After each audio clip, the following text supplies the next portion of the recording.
Imagine standing in a dusty California quarry in 1888. The sun is beating down on a group of weary laborers as their shovels strike something hard.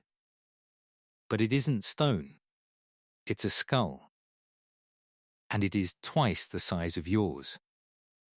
As the dust clears, these workers uncover dozens of massive skeletons, some reaching heights of 8 or 9 feet. These were the men of old, buried in the very rock we use to build our cities. The workers did what any of us would do. They took photographs. They wanted to prove that the history books were wrong. But before the ink could even dry, the foreman intervened.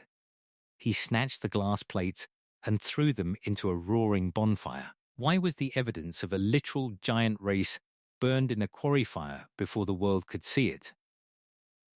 Today, we unearth the ashes of a history that was never supposed to be told.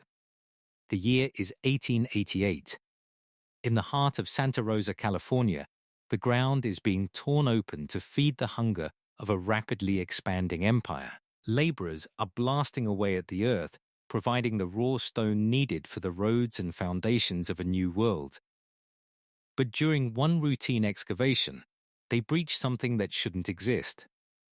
They didn't find a few stray bones. They found a massive, organized burial ground hidden deep within the geological layers of the quarry. This discovery was so profound that it couldn't stay quiet. Local reporters rushed to the scene, and for a brief moment, the Santa Rosa Giants were headline news. Accounts of these massive remains were recorded in the local press before being systematically scrubbed from the public consciousness. Official history tells us that North America was a pristine, primitive wilderness before the arrival of Europeans in 1492. But what if that's a carefully crafted myth? The quarry workers found evidence of a high civilization population with massive physical stature. Evidence suggests these giants may have been the true architects of the stone infrastructure we now call natural formations. To understand why these bones had to disappear, we first have to look at the official story created to replace them.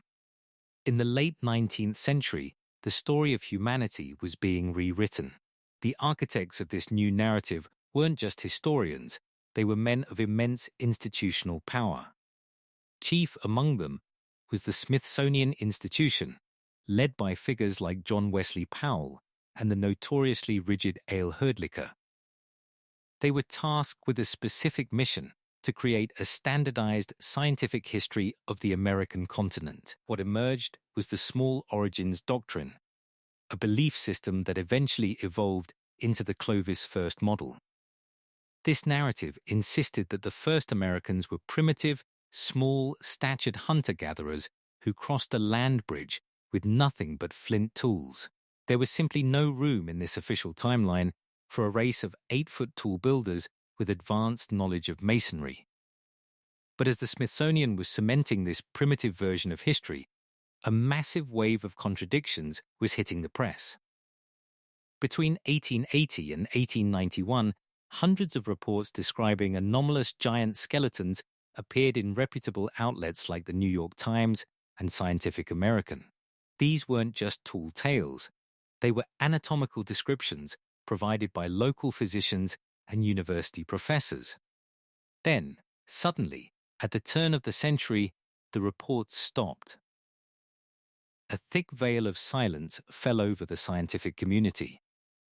Why did science suddenly stop finding what it had been documenting with ease for over 50 years? Look closely at the reports from that era, and you'll find a recurring, disturbing pattern: the physical destruction of the evidence. The incident in the Santa Rosa quarry, where the foreman burned the photographic plates, was not an isolated act of a frustrated boss.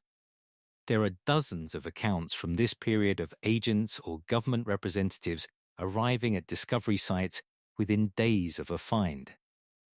They would take custody of the remains for further study, and then those remains would simply vanish from the museum catalogues. The foreman's bonfire in Santa Rosa starts to look less like a random choice and more like a standard operating procedure. Was he worried about the archaeological significance, or was he under orders to ensure that work and the official narrative was never interrupted? The timing of this suppression is perhaps the biggest red flag of all. In 1894, the Smithsonian released its annual report of the Bureau of Ethnology, a document that effectively closed the book on the mound builders. It officially categorized all reports of giant skeletons as either exaggerations or the misidentification of extinct megafauna, like mastodons.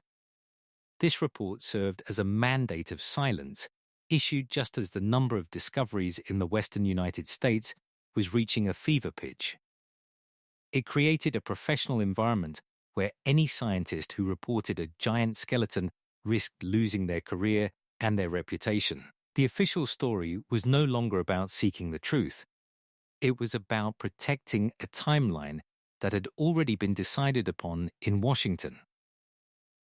But while they could burn the photographs and hide the bones, the paper trail didn't burn quite as easily as the glass plates.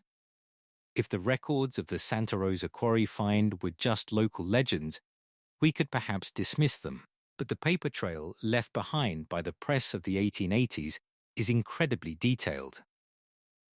The archives of the Santa Rosa Republican from 1888 and 1891 describe a scene that sounds like something out of an epic. The workers didn't just find bones scattered in the dirt. They found skeletons placed in a deliberate sitting position, almost as if they were waiting to be awakened. Even more shocking, these remains were reportedly encased in stone like cists or specialized sarcophagi, made of a material that appeared harder than the surrounding rock. This wasn't a primitive burial. This was advanced masonry, suggesting that the quarry might actually have been a colossal ancient structure that had become petrified over time. But Santa Rosa was just one piece of a much larger puzzle. If we look at the New York Times archives from the same era, the evidence becomes undeniable. On February 11, 1902, the Times reported on the discovery of an 8-foot-tall skeleton in New Mexico. This individual wasn't just large, he was found wearing a heavy copper headband. Copper work of that scale requires high heat smelting and advanced metallurgy, skills the primitive inhabitants of the official story supposedly did not possess. Go back even further to 1885. A report from Gasterville, Pennsylvania, describes a 7-foot-2-inch giant discovered inside a stone vault. The walls of that vault were covered in strange hieroglyphics that no one at the site could translate. Where are those hieroglyphs today? Where is the copper headband? They were swallowed by the same institutional black hole that claimed the Santa Rosa photographs. The anatomical details provided by 19th-century doctors are perhaps the most chilling evidence of all. Consider the testimony of Dr. J.N. McCormack, a respected physician of the era. He examined remains that featured a biological anomaly rarely seen in modern humans, double rows of teeth. He documented massive jawbones so large they could be placed entirely over the face of a modern man with room to spare. If the ratio of the femur to the total height was consistent with modern anatomy, these individuals would have stood at approx 9 feet, or $2.74 meters tall. Think about the physics of a human body at that scale. A 9-foot-tall being would possess a level of physical leverage and strength that is almost hard to calculate.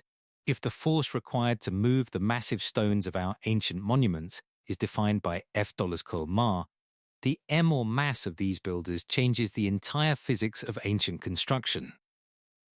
Suddenly, the impossible megalithic sites we see across the Americas, the ones they say were built by people with stone hammers, start to make sense. If you have a workforce of 9-foot giants, you don't need pulleys and cranes. You just need the manpower. But the 1894 Smithsonian report made sure that these anatomical facts were never officially recognized. They categorized these finds as pathological giants, or, more insultingly, as the misidentified bones of ancient elk or bears. Can a trained physician in 1888 really not tell the difference between a human jaw and a bear's jaw, or between a copper headband and a piece of wood? The Smithsonian's mandate was clear. Any evidence that suggested a high civilization race of giants had to be reclassified or removed. They weren't just protecting a theory, they were protecting a monopoly on the origin story of the American continent. By the time the public realized what was happening, the most important discovery sites had been cleared, the bones had been lost, and the photographs had been turned to ash. But if these people were real, and they were building in stone and smelting copper, they couldn't have just been a random tribe. They must have belonged to a global network, a civilization that the history books have tried to erase entirely. If these giants were the ones building the massive stone infrastructure we see today, what civilization did they actually belong to? To understand the scale of what was lost in that Santa Rosa bonfire, we have to look beyond the official maps of the 19th century. Researchers in the growing field of Tartarian studies suggest that a global, highly advanced civilization once dominated the Earth. This empire, often labeled Tartaria on older maps, purportedly possessed a level of technology that puts our modern world to shame, including free energy, atmospheric power, and a mastery of stone. According to this theory, a cataclysmic event, possibly a mud flood, occurred in the mid-1800s, burying the lower levels of these grand cities and wiping out much of the population. What we call pioneers weren't necessarily people building a new world. They were reclaimers inheriting the ruins of the old one. Northern California, and specifically the area around Santa Rosa and San Francisco, is what researchers call a hot zone for this reset. Think about the quarry in Santa Rosa. Official history says it was just a source of stone. But what if the workers weren't just mining raw rock? What if they were excavating the petrified remains of a Tartarian city or a massive necropolis that had been buried under dozens of feet of sediment? In the Tartaria narrative, these giants weren't just tall people. They were a specific biological class of the old world, the builders. Look at the architecture of the giants. In nearby San Francisco, the 1915 Panama Pacific International Exposition showcased buildings of such staggering scale and complexity that it defies logic. We are told these massive neoclassical palaces were built of plaster and wood in just a few months, only to be torn down immediately after. Does that sound like the behavior of a pragmatic, struggling pioneer society? Or does it sound like a cover story for a set of pre-existing Tartarian structures that were being demoed to hide the truth? Many of these buildings featured doors that were 15, 20 feet high. Why would small-statured pioneers build doors they couldn't even reach the handles of? Unless, of course, the inhabitants were the same 9-foot-tall beings found in the Santa Rosa quarry. If these giants were the original builders, their presence in the geological record is the ultimate threat to the reset controllers. In the Tartaria theory, the foreman who burned the photographs represents more than just a boss worried about his schedule. He represents the parasitic elite, the groups tasked with scrubbing the evidence of the previous civilization to ensure the new reset population never knew their true history. If the reclaimers found out that the continent was already civilized, that the massive stone buildings were inherited, and that the previous inhabitants were physical titans, they might start asking who actually gave the new government the right to rule. The destruction of the Santa Rosa photographs was an act of narrative management. By burning those glass plates, the foreman was literally burning the bridge between the old world and the new. It allowed the state to claim that the massive infrastructure being discovered was actually being built by them. Think about the star forts found across North America.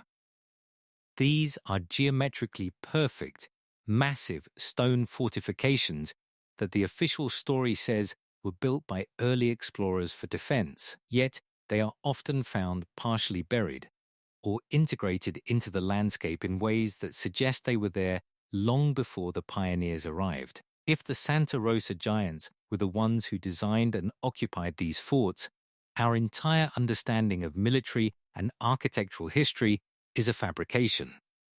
The mudflood would have turned these cities into the very quarries we see today. Over time, the silt and sediment would harden, turning majestic halls into stone-filled hills. When the workers in 1888 started digging, they weren't just finding bones, they were hitting a glitch in the reset. They were finding the biological evidence that the previous civilization was not primitive and certainly wasn't Indian in the way the Smithsonian wanted to portray it. Evidence suggests that the Tartarian giants were part of a global multi-ethnic empire that shared a unified architectural style and technology. This is why we see the same Greco-Roman columns and domes in San Francisco, in Russia, in India, and in South America. They weren't copying each other. They were part of the same original grid. By the late 1800s, the reset was almost complete. The last of the giants were being hunted or buried, and the grand buildings were being refurbished to look like they were built by the new regime. The Santa Rosa foreman was likely just a small cog in a very large machine. His job was to make sure that the glitch was patched, burn the photos, grind the bones into the road fill, tell the workers they saw nothing but unusual rock formations. But the sheer volume of these finds across the country suggests that the patch wasn't perfect. Too many people saw. Too many local papers printed the truth before the Smithsonian agents could arrive with their reclassification orders. We are left with the echoes of a world that was literally too big to hide. And if you think this is all just ancient history, think again. The suppression didn't end in the 19th century. In fact, the modern mechanisms for hiding the giants of Tartaria have become even more sophisticated. This wasn't just a 19th century cover-up. The suppression is still active today. The foreman's bonfire in 1888 may have burned the physical photographs, but it couldn't stop the Earth from eventually giving up its secrets. Today, we have technology the Smithsonian of the 1890s couldn't have imagined. Modern LiDAR technology is currently stripping away the veil of the American wilderness. By using laser pulses to map the ground beneath the canopy, researchers are finding that the continent was once a massive terraformed landscape. We are seeing thousands of previously unknown mounds, geometric earthworks, and quarry sites that perfectly mirror the complexity of the Old World. These aren't the works of small, nomadic tribes. These are the footprints of an industrial-scale civilization. Yet, as these discoveries mount, so does the institutional resistance. Today, the primary tool for suppression isn't a bonfire, it's a legal loophole. The NAGPRA Act, the Native American Graves Protection and Repatriation Act, is a piece of legislation designed to protect indigenous ancestry. It is a culturally vital and necessary law. However, critics and independent researchers argue that it is being used by certain institutions as a legal incinerator. Under NAGPRA, any remains found on federal land are often fast-tracked for reburial before independent universities can perform DNA testing or advanced carbon-14 dating. If a skeleton is found that measures 8 feet tall or possesses double rows of teeth, it is frequently handed over for immediate burial under the cultural affiliation of modern tribes, even if the anatomy doesn't match that tribe's lineage. This effectively prevents any scientific proof of a giant or Tartarian race from ever reaching a peer-reviewed journal. The bones are put back in the ground before they can speak. Then there is the mystery of the Smithsonian black hole. For decades, rumors have circulated about a massive basement archive where the anomalous remains of the 19th century discoveries are kept. While a famous Supreme Court story about the Smithsonian being ordered to release giant bones was actually a satire piece, the underlying reality is no joke. If you look at the Smithsonian's own annual reports from the 1880s, you will find meticulous entries for the acquisition of massive human remains.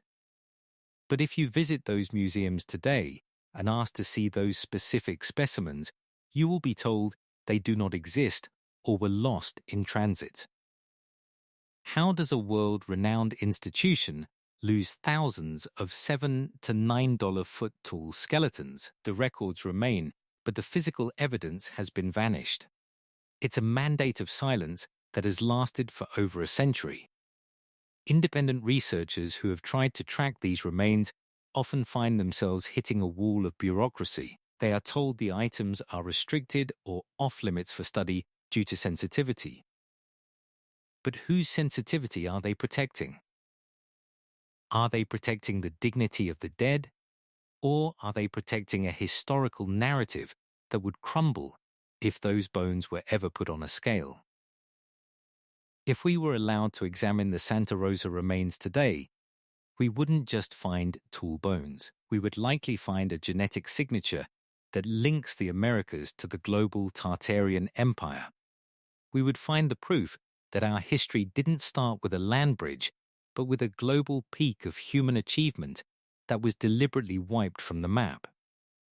Why does it matter if giants lived in California? Because it changes who owns the story of our planet. You might wonder why anyone would go to such lengths, burning photographs, hiding bones, and rewriting textbooks, just to cover up the height of a few ancient people. But this isn't just about anatomy. It is about the narrative of human potential. We are taught a narrative of scarcity.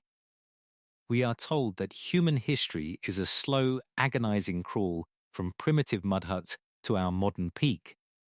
This makes us believe that we are at the pinnacle of human achievement and that we are entirely dependent on the current systems of power for our technology and our survival. But if we knew that a race of giants, part of an advanced global civilization, lived here just a few centuries ago, that narrative of progress collapses. If they were building star forts and colossal stone cities using free energy and advanced acoustics, it means we aren't at the peak. It means we are living in a down period following a forced reset.